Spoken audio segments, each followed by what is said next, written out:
गृह लक्ष्मी की प्रतिष्ठा डे 5। विवाहित जीवन के लिए एक नारी को पराये घर से लाते हैं और अपना घर और उसकी ताली कुंजी दे देते हैं तो ठंडी सांस लेते हैं। उसे उस घर की मालकिन बना देने पर ही मानवीय सुख की शुरुआत कर देते हैं और तब फिर पुरुष का सारा व्यापार अपने लिए न होकर उस नारी के लिए होता है जो कि अपने नहीं थी, पर जिसके लिए सब कुछ उत्सर्ग कर दिया गया। घर लाई हुई नारी को सुखी रखना एकमात्र यही कर्तव्य पुरुष का रह जाता है और इसका परिणाम यह होता है कि वह आई हुई नारी अपना सर्वस्व पुरुष के प्रति समर्पित कर देती है। स्वयं भूखी रहकर भी वह पुरुष को तृप्त कर देना चाहती है। यह परस्पर का आत्मसमर्पण ही गृहस्थ जीवन की सुख की कुंजी है। परंतु यह सुख उस समय मिट्टी में मिल जाता है जब एक दूसरे के प्रति त्याग की भावना समाप्त हो जाती है या समाप्त होने के लिए कदम बढ़ाती है। जब एक दूसरे को शंका की नज़र से देखते हैं या एक दूसरे को अपने अधीन रखने के प्रयत्न में लग जाते हैं, आप जानते हैं इसमें कौन सी भावना काम करने लगती है। वह भावना होती है एक दूसरे को कम देना और अधिक पाने की इच्छा रखना। यह इच्छा जिस दिन अंकुरित होती है, सुख और शांति की भावना का उसी दिन से तिरोभाव आरंभ हो जाता है और एक नया शब्द जन्म लेता है जिसके द्वारा दूसरे को अपने काबू में रखने के लिए मानव चेष्टा करता है। वह शब्द है अधिकार। अधिकार दूसरे से कुछ चाहता है परंतु दूसरे को देने की बात भूल जाता है। इस मांग और भूख की लड़ाई में ही गृहस्थ जीवन का सुख विदा मांगना आरंभ कर देता है। हम पहले ही बतला चुके हैं कि प्रेम के जीवन में सुख है और प्रेम त्याग और समर्पण का पाठ पढ़ाता है। वही अधिकार नामक शब्द का प्रवेश निषेध है। वहाँ तो एक ही शब्द जा सकता है जिसका पर्याय है कर्तव्य। अपना कर्तव्य करते चलो, जो तुम्हारा प्राप्य है अपने आप मिल जाएगा। लेकिन कर्तव्य की बात भूलकर प्राप्य की बात को सामने रखने से प्राप्य के प्राप्त करने में कठिनाई रहती है। समस्त झगड़े बखेड़ों की यह एकमात्र जड़ है। यह कहने की आवश्यकता नहीं है कि दुनिया का कार्य स्वयं ही आदान प्रदान से चल रहा है। जब कुछ दिया जाता है तब तुरंत ही कुछ मिल जाता है। देना बंद होते ही मिलना बंद हो जाता है। इसलिए लेने की आकांक्षा होने पर देने की भावना पहले बना लेना आवश्यक होता है। अधिकार में लेने की भावना भरी रहती है, देने की नहीं। इसलिए आपस का प्रेम कम होना आरंभ हो जाता है। जिस दिन ये अधिकार की लालसा गृहस्थ जीवन में प्रविष्ट हो जाती है, गृहस्थ जीवन का कलह का अखाड़ा बन जाता है। आज यही कारण है कि अधिकांश मानव इसी के शिकार हो रहे हैं और अपने जीवन को अशांत एवं दुखी बनाए हुए हैं। अपने ही हाथों उन्होंने अपनी सुख सुविधा को लात मार दी है। अधिकार मंशा है दूसरों को अपने अधीन रखना, अपनी इच्छा के अधीन रखना, अपने सुख का भोग या यंत्र बनाना। जब किसी भावना का प्रवाह एक ओर से चलना आरंभ हो जाता है तो उसकी प्रतिक्रिया दूसरी ओर से भी होना आरंभ हो जाता है। जब एक दूसरे को अपने भोग या यंत्र बनाना चाहता है तो दूसरा भी पहले को यंत्र बनाने की धुन में लग जाता है। पुरुष ने जिस दिन से स्त्री को अपने भोग का उपकरण बनाना विचारा, उसी दिन से स्त्री ने भी पुरुष को अपनी तृप्ति का साधन बनाने की ठानी। एक दूसरे को सुख देने, प्रसन्न रखने की भावना का लोप हो गया। प्रेम की जगह भोग ने आश्रय लिया। घरनी की जगह रमणी की प्रतिष्ठा हुई और घर भूत का डेरा बनने लगा। गृहिणी जो आत्मसाधिका थी, लिपस्टिक, जम्फर, जॉर्जेट, विलायती तरीके के जूतों की साधिका बनी। दिखावट बढ़ी, रुपयों की मांग बढ़ी, स्वच्छता बढ़ी और पुरुष ने उसे दबाकर रखने की मांग को बढ़ाया। इस तरह गृह कलह जन्मा, भोग और अधिकार के प्रश्न ने सेवा को खोया, प्रेम को खोया और आज घर घर में चिताएं जुल रही है। एक युग था जबकि पति के बिना नारी घर में नहीं रह सकती थी और पति के सुख को ही अपना सुख मानने वाली नारी पति के साथ वन जाकर भी वन में सुखी थी। लेकिन आज अधिकार का प्रश्न उठाने वाली महल में स्वच्छंद रहने पर भी एक टीस, एक वेदना लिए जिंदा है।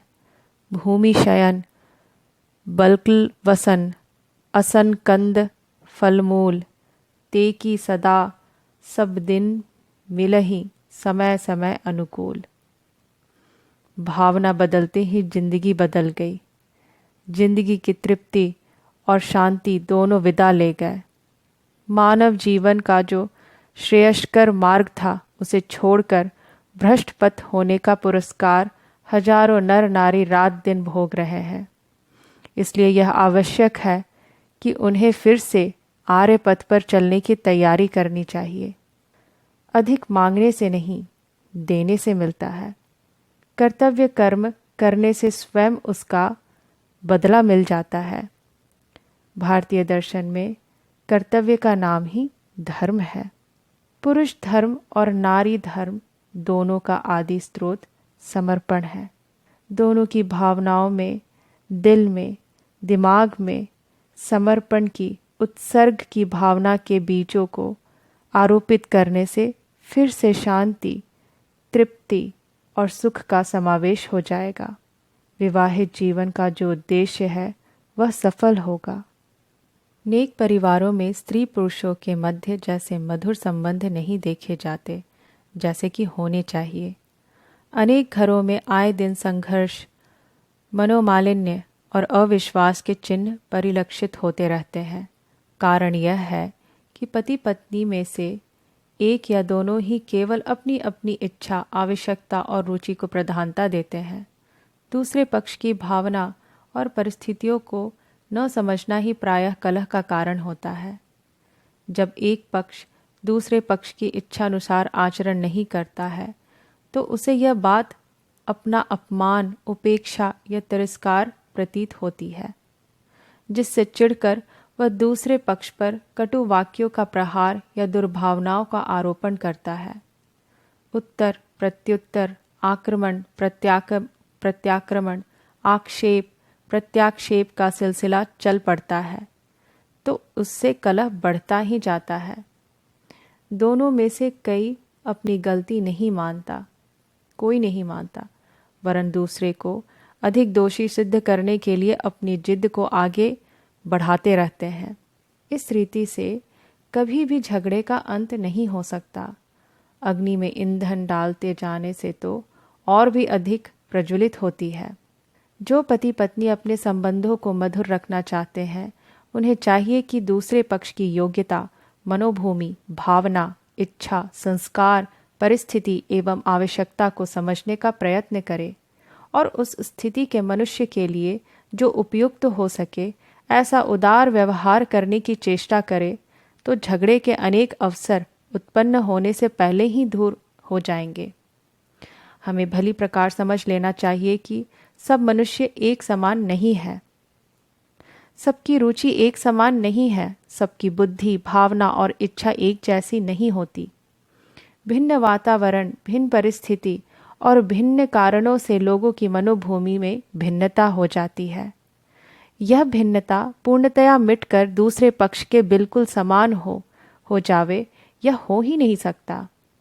कोई स्त्री पुरुष आपस में कितने ही सच्चे क्यों न हो, उनके विचार और कार्यों में कुछ न कुछ भिन्नता रही जाएगी।